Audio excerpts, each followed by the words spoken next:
Hello fam, how are you guys doing today? I hope you are good. I hope you are staying blessed. Okay, well, I'm still your girl D for Dahlia. Of course, if you are watching my channel for the first time, do not forget to hit on the subscribe button and turn on your bell notification, guys. So today I want us to have this amazing discussion on the best way to manage your anger, like how best to control your anger. For some reason, getting angry is a natural thing. We all, in one way or the other, must have, been angry to someone, to our spouse, to our siblings, to our friends, whosoever that offended you. So it's just like it's an involuntary action. Most times, you just have to get angry because for some reason or for something someone did to you. So it's not like it's a taboo. It's not like it's a no that people don't get angry. No, people get angry most times. But how best did you manage your anger? How well do you control your anger for it not to lead to something, dangerous? Either domestic violence, taking life, injuring someone, and something that at the end of the day you will end up regretting. How best and how well do you control your anger as an individual, as a person, and as a Christian in totality? Another aspect of problem that we can fix, when we get angry, is that anger can lead to depression. It can make you feel anxiety, and of course, anger can make you have headache.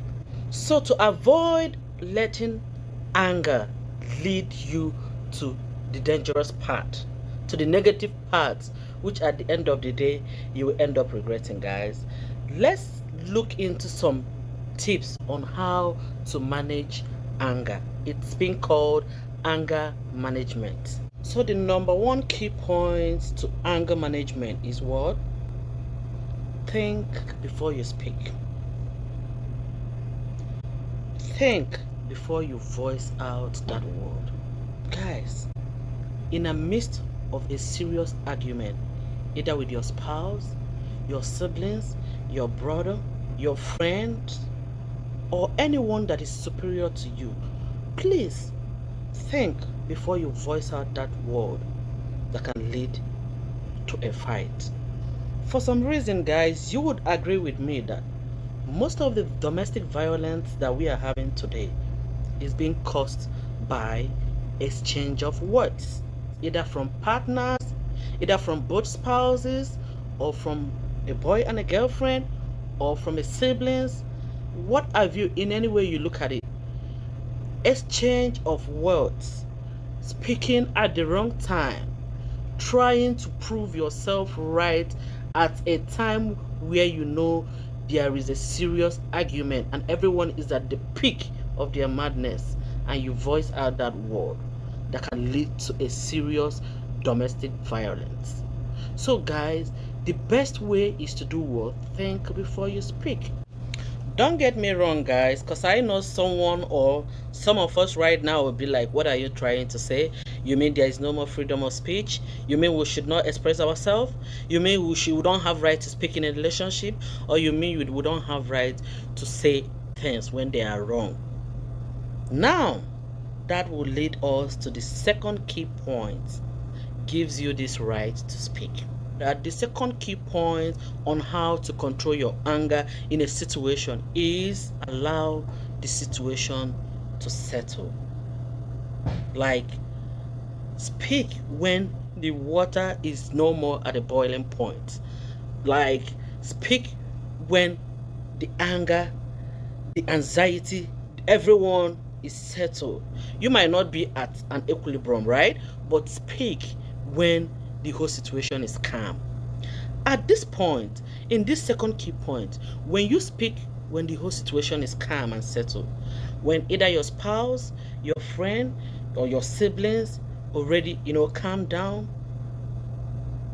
when you speak at that point, I bet you will be making a lot of sense.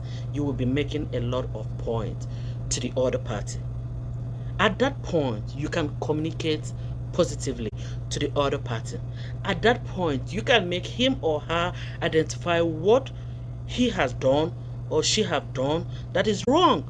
At that point, he or she might be able to take correction, might be able to listen to you, and domestic violence will be avoided. But if you actually want to speak at the point when the whole water is boiling, then you will miss it. Right now, let's look into the third key point to anger management. The third key point is taking a time out. Already when the both parties are boiling, when both of you are in that situation where you know that things might not end up well, guys, this is where, in this third key point, this is where you know the real man. Some real men take a walk. They leave the situation, they leave the environment, they kind of take a walk to avoid acting inhuman, to avoid getting to that point which they know they will regret later on. So the best is to do what? Take a time out. Go out, like do some exercise. If you are in the mood to do, play some music. Try to have a mood swing, like change that situation, change your mood at that point and get to a different kind of mood, which by the time maybe you are coming back to the situation, you will not remain the same person. So guys, right now let's look into the number 4 key point to anger management. The number 4 key point to anger management is identifying the problem and finding a solution to the problem. So most times, guys, you see some people, they keep on having the same kind of problem often and on, often and on, often and on. Let's take, for instance, in a couple living together. Probably the problem they used to have is maybe a woman so dependent on the man at all time. Yes, of course, a man is the head of the family, and a man have to take care and responsibility of the family. But that does not mean that you as a wife should sit at home and become a liability. So in a case like this, to avoid you as a man or you as a woman becoming a liability to your partner or to your spouse, get something doing. Engage yourself, no matter how small. Get busy. Try to be attractive. Try to, work hard for your spouse to appreciate you the more. Don't sit down and just be at the receiving end at all time. Try to get busy. Try to put something on the table. Try to make some contribution. Try to make your values and your word count. Try to be someone different and try to make a change, because I believe you can. Make sure you can adapt to his own environment. You also make sure you can adapt to her own environment. Make sure that to the level of his anger or to the level of her anger, that you can manage it. Of course, I've seen most relationship, the guy already have been exhibited who he is, but the lady will disregard it because of what?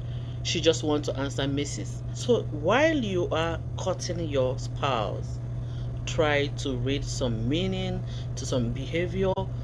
Try to check out some things you notice about him or her. Know if it's something you want to take, to the altar.